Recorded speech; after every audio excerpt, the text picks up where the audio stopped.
హైదరాబాద్ వనస్థలి పరిధిలోని ఎన్జీఓస్ కాలనీలో ఓ వ్యభిచార గృహంపై పోలీసులు దాడులు చేశారు. 4 మహిళలతో పాటు 2 విటులను పోలీసులు అరెస్ట్ చేశారు. వీరి నుంచి 2000 రూపాయల నగదు, 6 సెల్ ఫోన్లు స్వాధీనం చేసుకున్నారు.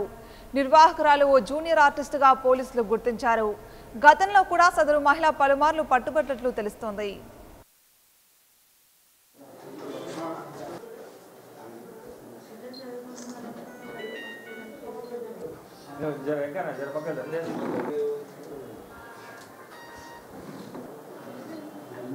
ఈరోజు వనస్థలిపురం పోలీస్ స్టేషన్ పరిధిలోని ఎన్జిఓస్ కాలనీలో కృష్ణవేణి అని ఒక మహిళ, ఈమె ఈ జూనియర్ ఆర్టిస్ట్గా పనిచేయడం జరుగుతుంది. ఈమె ఒక 3 మహిళలతోటి ఒక